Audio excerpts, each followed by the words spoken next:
Hi, this is Dr. Karl Goldkamp. If you're interested in learning about the ketogenic diet like I was, to save my own life, then this is probably the podcast for you. 8 years ago, I knew nothing about it. 6 years ago, it saved my life. 3 years ago, I started researching and talking with some of the authorities in the field and attending medical conferences about this to understand why and how keto so dramatically changed my and my wife's Judi's lives. The purpose of this podcast is to share our journey of discoveries with you and understanding how keto is so effective in improving so many different conditions, from obesity, epilepsy, diabetes, infertility, MS, Alzheimer's, heart disease, to name a few. So take a step away from all the hype you've probably heard and roll up your sleeves with me and join me weekly to explore this living miracle that anyone can access. We'll talk science, we'll talk food. We'll explore its history and evolution to today, which is that the sheer wonder of the ketogenic way of eating has changed untold number of lives, unlike anything before it. And in case I forget to mention it, please join our Facebook group, Keto Naturopath.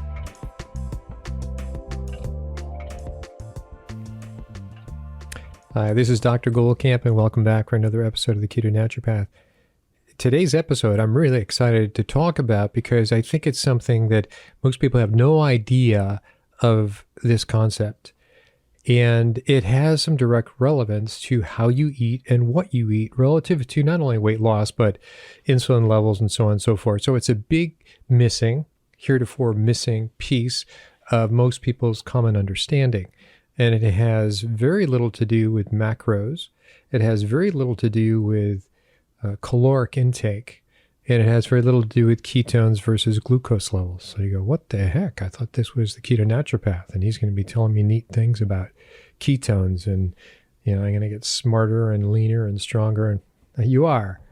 It is, but it's not always just about ketones. Ketones are hugely important, but I'm going to take a little bit of a detour, and then I'm going to come back, even on this podcast, about ketones. All right, then. So what the heck is it that I'm talking about? Well, the big word is called incretins. Incretins. These are two hormones that have to do with your GI tract, gastrointestinal tract. And one is, we're going to say we have two receptors. By the way, I preface everything by saying this is kind of what we know now. This will probably change in 5 or 10 years, but it's a big deal. And these incretins, I did mention in the former podcast when I was talking about leptins primarily and ghrelin. And all that's been new in the last 25 years. So 25 years, that's a generation. Yeah, I understand that. But most people still don't know what leptins and ghrelin are in terms of hormones and how they affect you. So we covered that sort of to put some basic bricks of understanding in place. So now we're going to go a little bit beyond that with two more hormones. And they are all going to be below the stomach. So the first hormone I'm going to talk about is called GIP. That's the acronym. And it is secreted from the K cells, which are right at the top of the small intestine, right below the stomach. And so the problem with terminology and calling it even GIP, there's some hormones are called different things, and you just have to deal with it. So GIP is gastric inhibitory protein, polypeptide, or peptide. And the other is glucose-dependent insulinotropic peptide. So you can choose, but either way, they use the acronym GIP. So GIP, top of the small intestine. And then into the large intestine, a whole different part of the digestive tract, pretty much post most of the nutrient absorption that we get from food and so on and so forth, into the large intestine, released from what they call the L cells. So you should be able to remember that, KL, right? L comes after K. So K cells are in the top of the small intestine, and the L cells are in the large intestine. They secrete, when stimulated, a hormone called GLP, that's easy, glucagon-like peptide. Or protein, however you want to say it. So these are important. So one is about pretty much the glucagon, and the other is insulin. It's glucose-dependent insulinotropic, meaning it stimulates insulin production to go up. And we're going to talk about how these two affect, or what you eat affects the release of these two different hormones. So I'm going to give you a little bit of a review because I think this is really important, and I think you need to hear about it again and again because this is useful information. This isn't just esoteric. We're not just on chapter 32 in learning about digestive hormones and you could just move on. This is something that's going to hopefully directly affect how you eat and your food selections to help you be a healthier person. Okay then, and by the way, these two hormones are really being studied by the drug companies. Duh. What isn't being studied by the drug companies? Because if they can emulate one of these, we'll get to that one in the end, and if it does the same results that's being released in various studies in terms of food and dietary responses, then it could be a big, big deal. So that's how serious this is. So it's not that esoteric. And so I'm going to start talking about incretins in general. So the difference between when incretins are released or not released is illustrated really pretty well with understanding this. So when you have some patients, and I've mentioned this before, get a port put in right under their collarbone and right next to their sternum when they can't eat through their mouth, when they cannot chew their food, and they cannot, they're just, whether it's they've been in an accident or surgery or whatever, it's IV. So they get this thing called total parenteral nutrition, TPN. There's a little port put in. So within that, they get the fats, and they get the proteins, and they get the vitamins, and different situations call for different mixes, but basically call it nutrition. Okay. So, and I don't have to go into the ratios. We're not totally irrelevant in this particular case. It's just that it's not going in through their mouth. It's not going in through their digestive tract. It doesn't go through their esophagus, their stomach, and et cetera, et cetera. It just goes right into their bloodstream. It's also what they call Mrs. First Pass. In other words, the first pass is being digested. It doesn't get released into the bloodstream. It is into the bloodstream. It gets directly put in. When I say it doesn't get released, I mean when you digest, you release into the bloodstream. Since this isn't in your GI tract, it doesn't get released. It gets directly inputted into your bloodstream. Okay, so what we find is patients that are on TPN do not stimulate these two hormones. Kind of makes sense. Nothing goes down the gastrointestinal tract to stimulate it. All right, logical so far. We're going to come back to this because the top hormone, remember from the K cells, are called GIP. And GIP has a number of functions. And initially, we tend to think of everything having the same sort of, it's either insulin or it's not insulin. Insulin's a big mover here. And of course, it affects insulin, but it's bigger than that. And that's how they discovered this through these particular patients that were on TPN.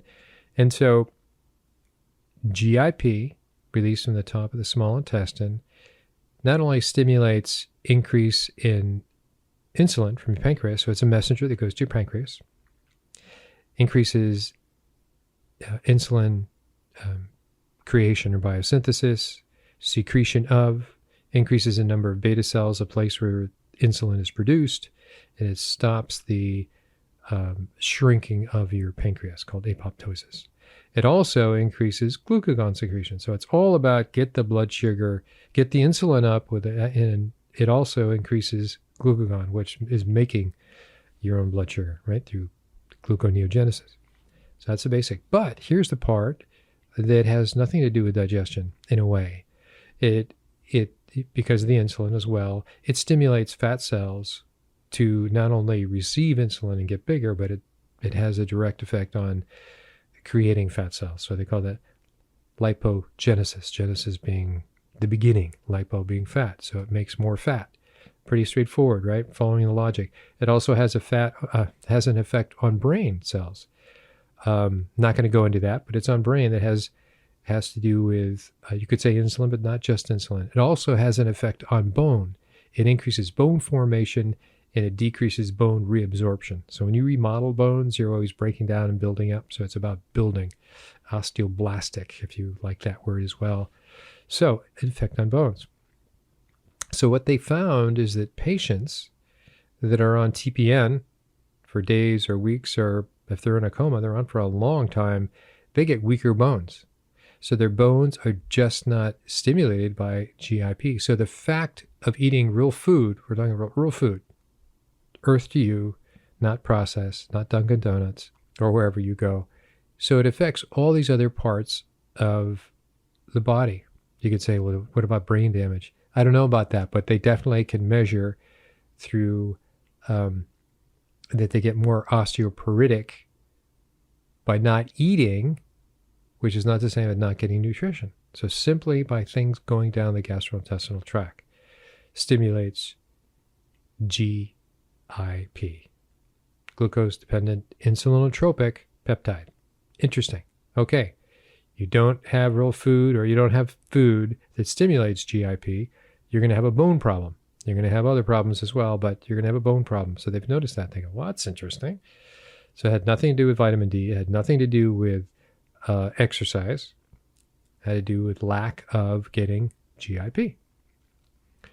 All right. So now at the tail end of your digestive tract and your small intestine, you have the L cells. The L cells release a whole different one, glucagon-like protein, GLP, from the L cells. All right, so what does that do? That has nothing to do with bones. That also has multi-function, but one of the biggest differences is it does not increase glucagon secretion. In fact, it decreases glucagon secretion. It increases insulin, so it still supports the insulin increasing, but it decreases glucagon. So now it's going to drop your blood sugar, right? It's going to shut down the facility, the function of you making your own glucose. It's gluconeogenesis, right? We've said that 1,000 times. So it's shutting down shutting down glucagon, and therefore shutting down the ability to make new glucose. Still have insulin, so it's all about storage. Drop the blood sugar,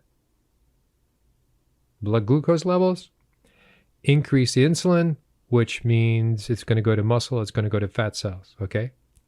So that's pretty interesting. So it's going to open up, it affects muscles, so it opens up the muscles to receive the glucose and increase glycogen storage and everything else. It's also cardioprotective, neuroprotective. Okay, so these are two different functions. So one overlaps. So the top of the GIP from the K cells, top of the small intestine, increases insulin.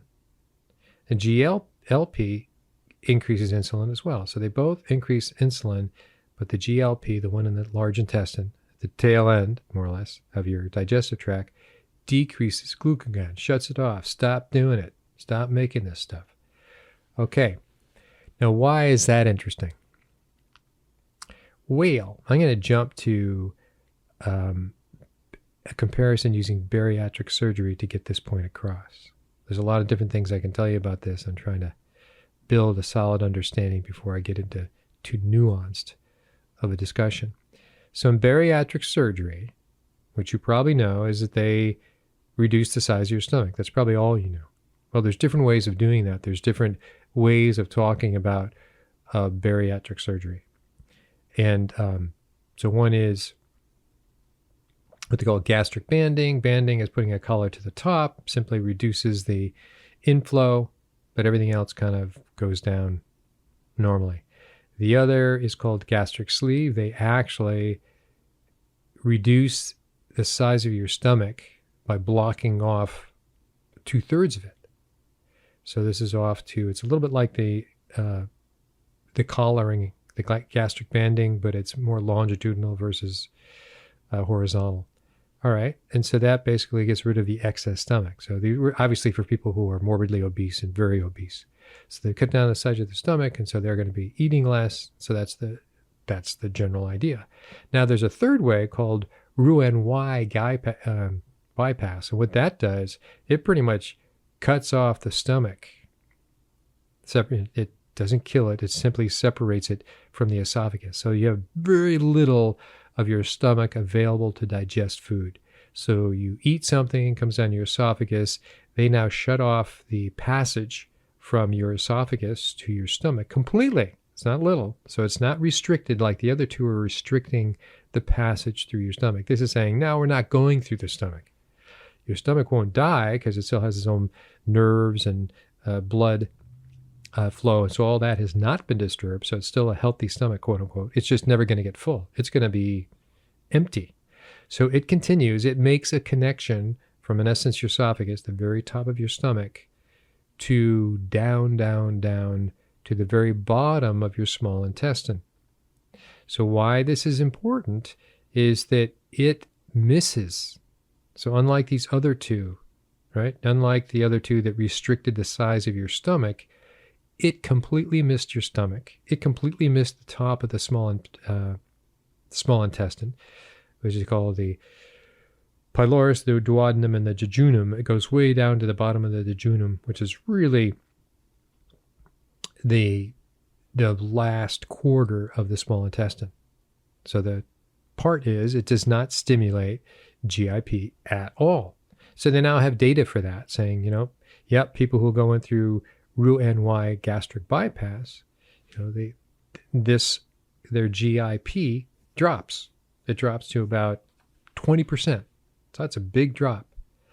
But the increase in their GLP, glucagon-like protein, because it still goes through the large intestine, increases by about 40%.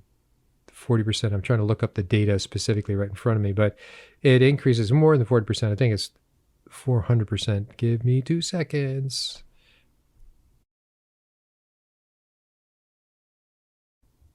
Yeah, here we go. So what they did is they measured 2 hours after eating, what were these hormone levels. So 2 hours after eating on the GIP, remember the GIP is the top one that doesn't get stimulated, it went from, I should say partial stimulus. GIP went from 800 as an average. These are a number of people, so I'm just numbers to you, right? To a sustained average. Now we're measuring, 6 months into the future of this 2 hours after eating. So they're pretty consistent. It isn't just one time they did this. It dropped down to about 200. So it dropped down to about 20%. I was correct. So the GLP, which is usually is about 12 as an average. I know it's just a number, just about 12, 2 hours afterwards, is that it had a sustained level of twice that, of almost 3 times that, so 30. So 12 to 30, call it 3 times. So your GLP, the one that stops glucagon production, and your GIP,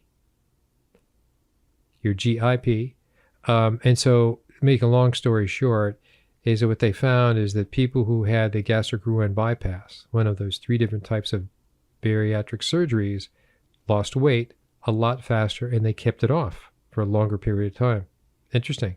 And so why was that? Primarily, they're saying, let's reduce it down to what we can know, is because it didn't stimulate the GIP. It didn't stimulate the receptors that also stimulated insulin and glucagon and all the other things, and bones. I mean, they ran it, they had other problems. Bariatric surgery is not perfect, by the way, and you do have to take a regime of supplements afterwards, and you have to change your diet. So it's not a perfect. It's just about losing weight, and does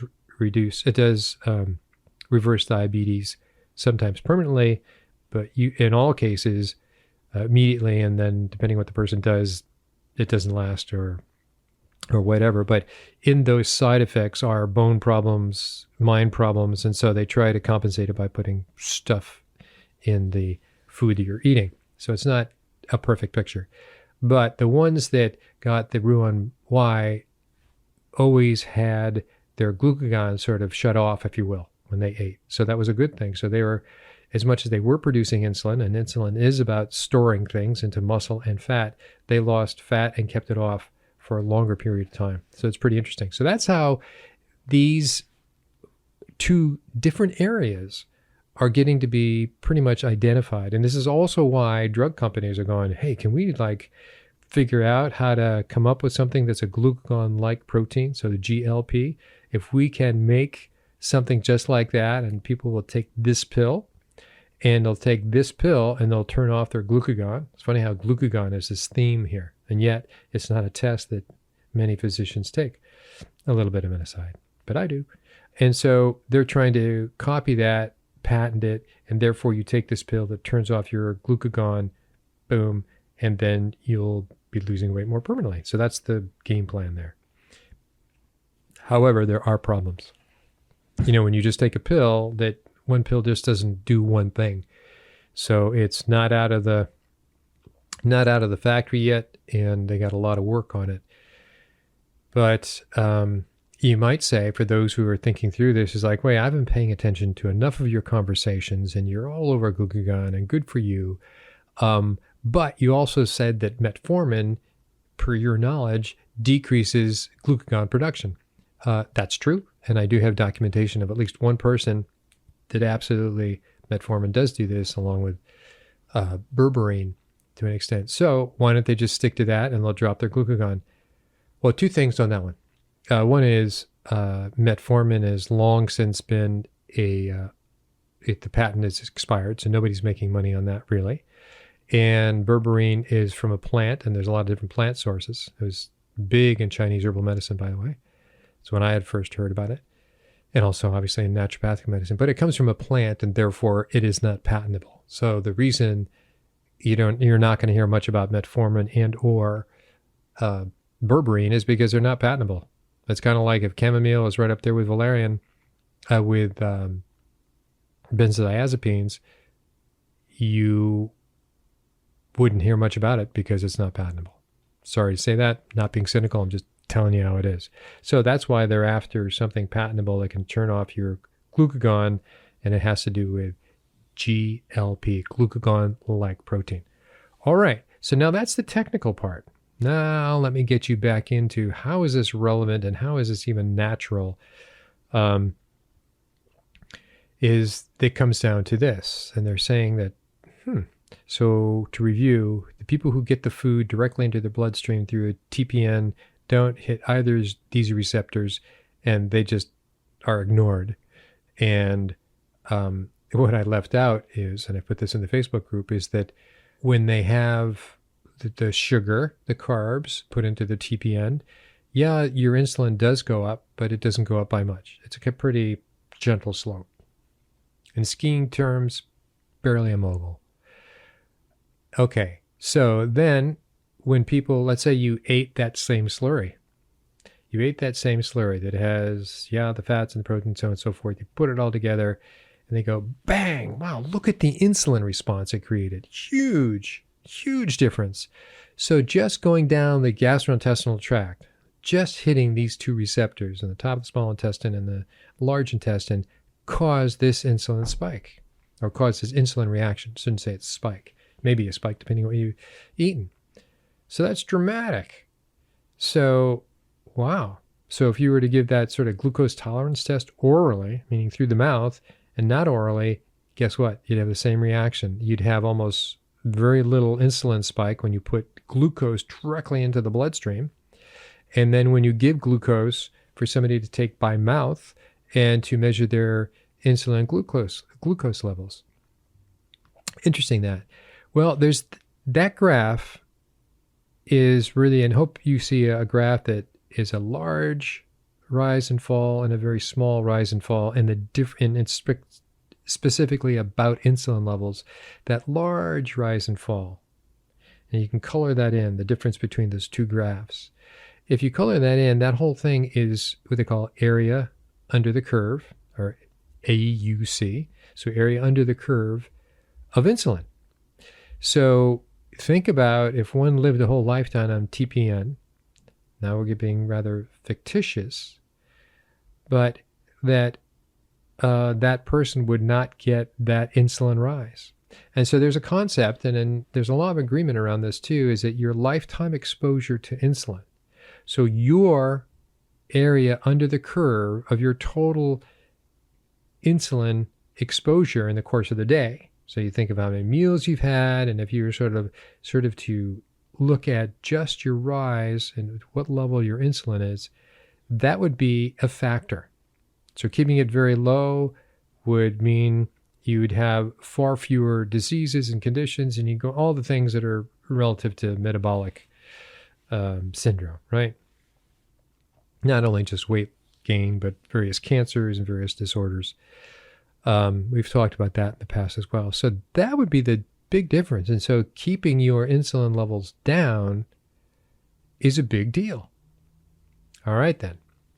They say, well, obviously it's pretty artificial, and I certainly do not plan to be hooked up to TPN for the rest of my life just to keep my insulin levels down. Yeah, I hear you. I mean, it's pretty artificial, but it gave you a pretty visual black and white understanding of what this is about.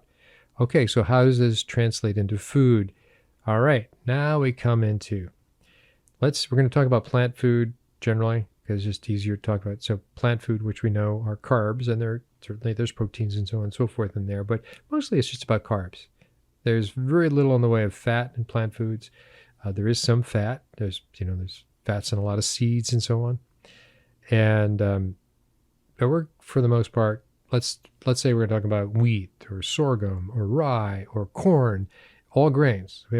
We have a bowl of wheat, and we're going to keep it simple. Today's wheat, it's organic. It doesn't have all this other crap on it. It's just that. Okay, well, how wheat was originally ingested, now we're going back 10,000 years ago into the cradle of civilization, and the idea, this is where agriculture first got started, and soon thereafter dairy and animal husbandry was part of it as well. But in this case, it's just the grains. So the grains are there.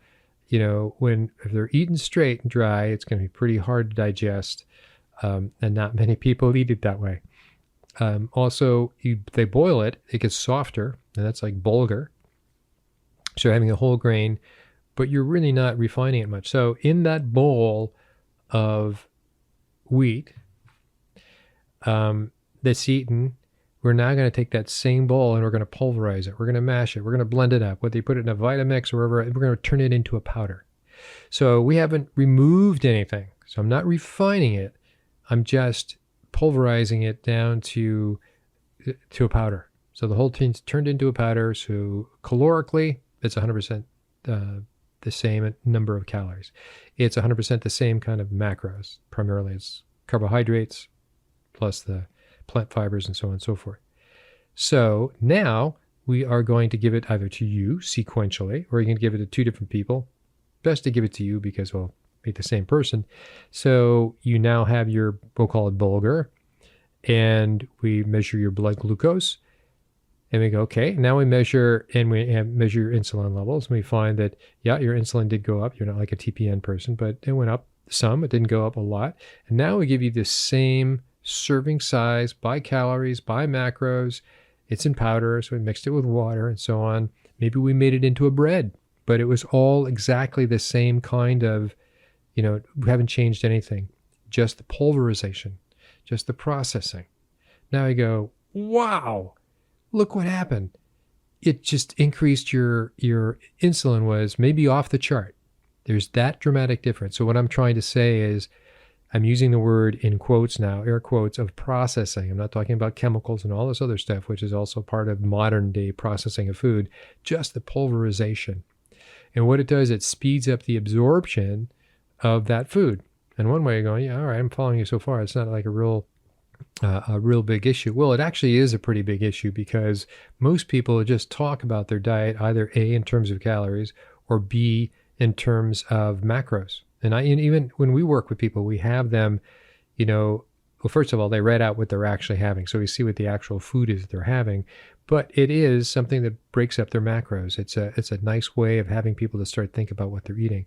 However, in this particular regard, just the pulverizing, just the increasing in absorption suddenly changes the person from just having a meal to now they might even be gaining weight.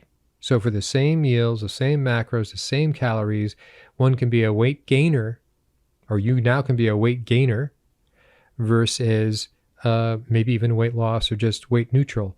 So this idea of speeding up the absorption and the unprocessed, the unpulverized, the unblendered, however you want to say it, the unsmashed, the raw but boiled or cooked, is considered slow. So when we hear about slow carbs versus fast carbs, what we're really talking about are processed carbs, processed foods, just on this one level. So this one level has existed for many, many thousands of years, right? There was a grinding for you make your tacos and you make your bread, you grind it up, but they don't take things away from it. They don't refine it. They just grind it up. So they sped up the absorption of that, and consequently, they sped up or they increased the levels of insulin.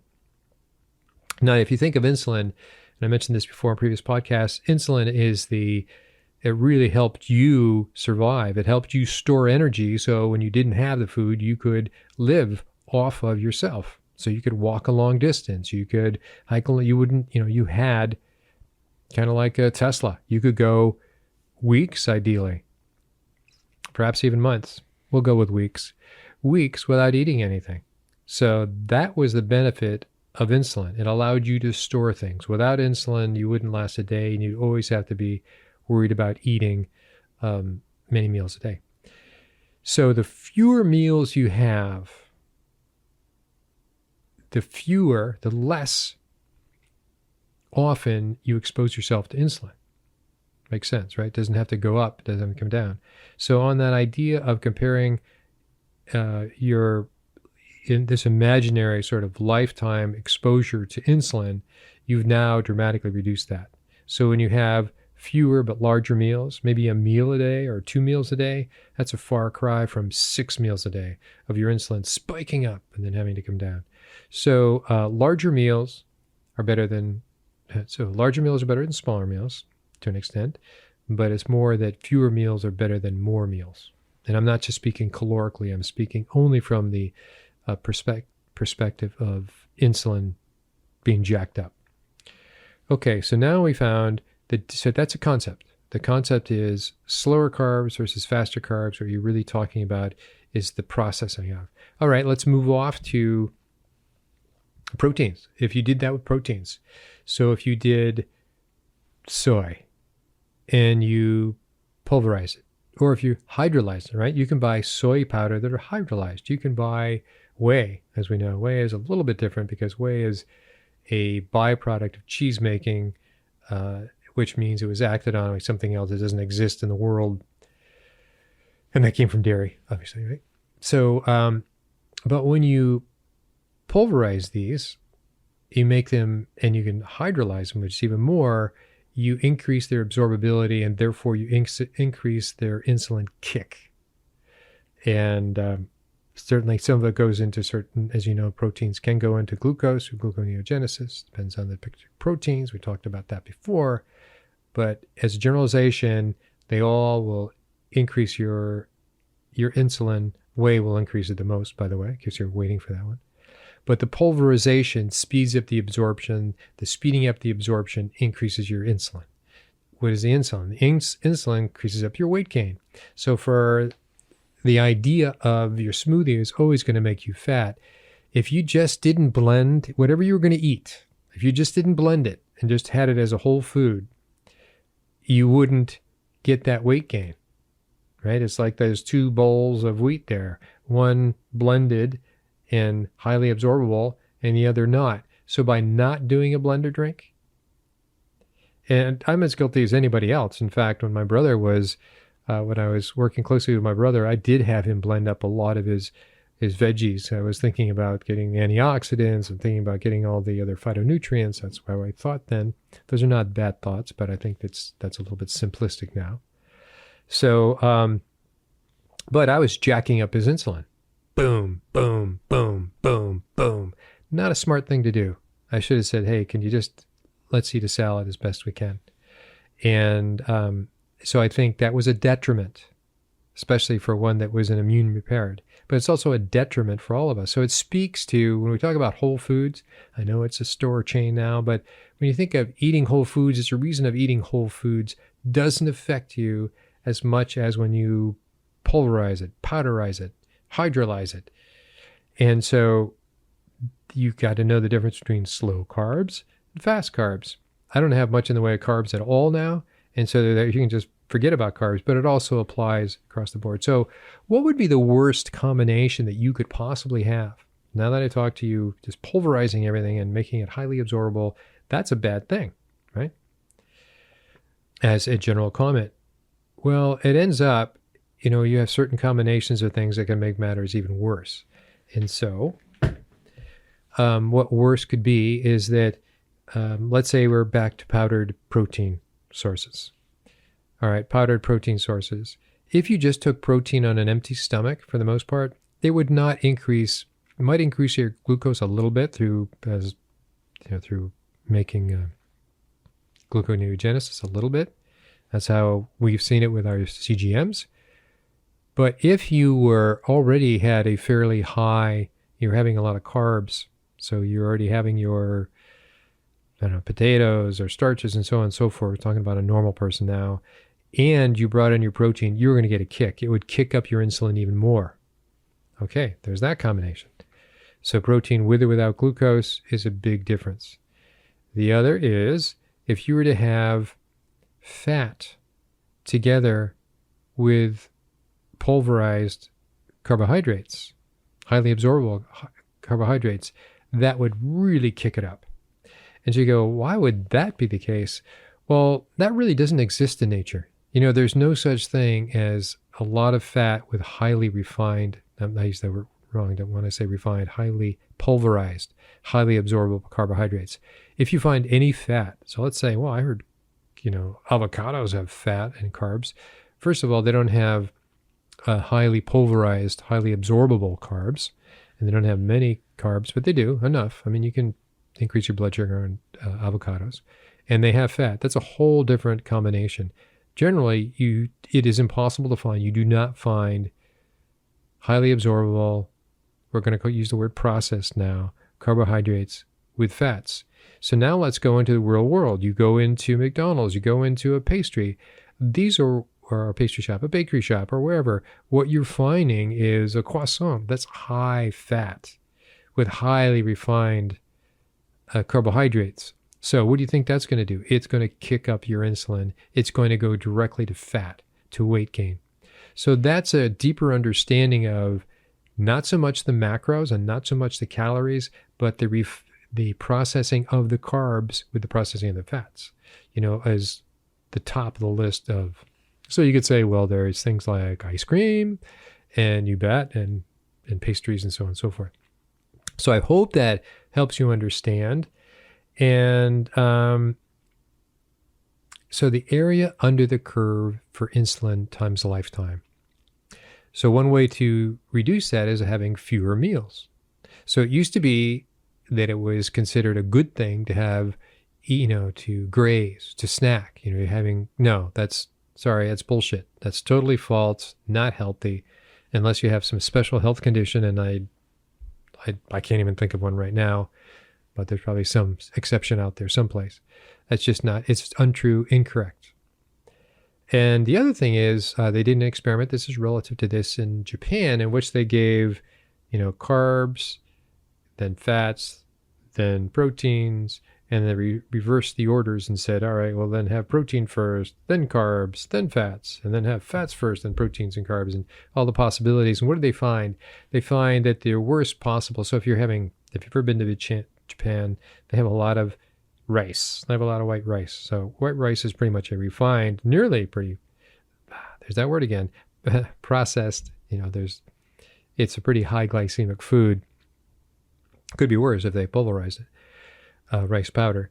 But if you have your carbs first, refined, we're going to say partially processed / refined carbs first, that's going to jack up your glucose, followed by either fats or proteins. But when you change the order and have your carbs last, so they say they had their protein, they had their steak, what would their fat be? Their fat might be, the fat on the steak. And then they had their carbs, your glucose didn't go up that much. Your insulin didn't go up that much. So your food order sequence is important as well. So if you're going to have carbs, have it last. So it's really interesting. In France, well before, even though we think of French, of desserts, I was about to say, we don't think of desserts so much, but we do. French desserts and the flambeaux and the pastries and the chocolates and so on, is that what they would have is their salads last. Whereas in the United States, most people think of, or many places in the West, they think of having their salads first, their carbs. And that's a whole food carb. So that's a whole different thing. But still, it's their carbs first versus their carbs last. Made a significant difference. Interesting that. So I think you've come away with some usable information about really whole foods.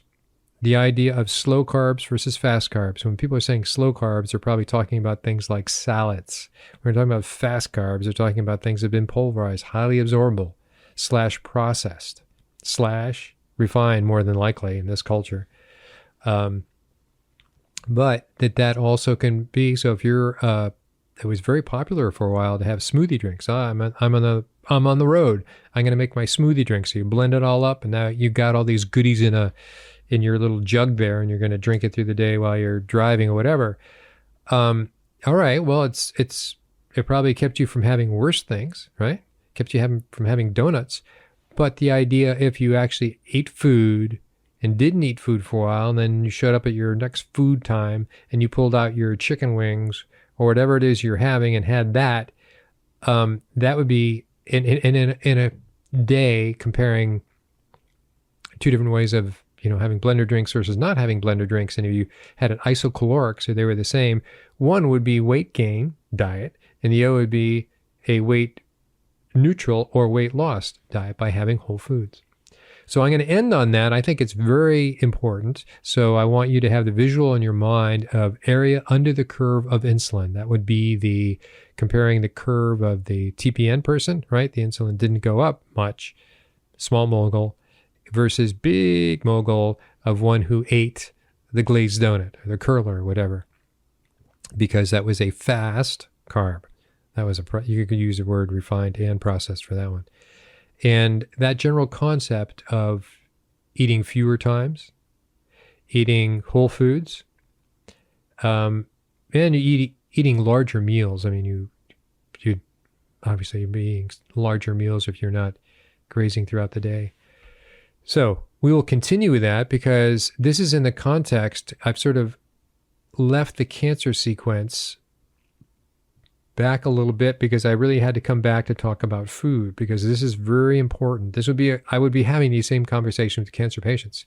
They need to understand the concept of why they're going to eat a certain way. It does make a difference. So if you're a cancer patient, you need to think about, how do I get my insulin down in a comfortable way long term? This is obviously all about that. You also need to think about how you get down your growth hormones, meaning IGF primarily, long term. And so we'll go into that. And these are things that are pro-cancer. And obviously the ketogenic diet, which is dropping carbs completely, puts you primarily into ketosis. That's a good thing. But you needed to have this food conversation. So it is also very tightly related to cancer. That is cancer therapy, supportive oncology. How's that? Till next time, take care. Hi, this is Dr. Goldkamp. I just wanted to encourage you to send in your questions to drgoldkamp at ketonaturopath.com. Many of you have, and so what I've done with these questions, that gotten back to most of the people I email, but some of the questions that were so good, and if they were overlapping to other questions, I would combine them and try to put that into the topic of a podcast, either via one of the micro topics that are covered in an interview. As you know, we cover a lot of topics in any given interview, or some of my own sort of reporting, if you will, on some of these issues. So please keep the questions coming. Feel free to send in an email, and I will get back to you. One thing I want to say, a number of questions have come in which I've given this answer and the email didn't work. So just make sure that you're receiving at the same email that you sent it in. And I think that might have been the difficulty. So I look forward to your questions. I just wanted to make sure that you knew that I'm open to answer your questions. And I think this world of keto is not just black and white. It's nice that it's simple, but it's not simple for some. I'm really trying to, go down, as any of you who have listened to all my podcasts, we started way back when, history and evolution and epilepsy and so on and so forth. Now we're seeing some tremendous overlap in various mental disorders, such as schizophrenia or neurological disorders that are not just epilepsy. And also, just for people and losing weight, it's sometimes pretty complicated for them to engage in keto. And so they need some help. And so that's the whole point of, at least that's what I think I'm doing, is exploring the world of why are there other factors. And so in exploring some of those other factors, we've covered addiction, we've covered hormones, we've covered nutritional deficiencies, we've covered certain metabolic lab results, and we'll go further. We'll even get to more on genome and aspects. So these are all just contributions that make for an obstacle for some people to engage easily in the ketogenic diet. This is my belief, and these are the things that I've discovered. And I think other people have discovered some of these things, but not ever put them together. So stay listening, send in your questions, and I will definitely get back to you.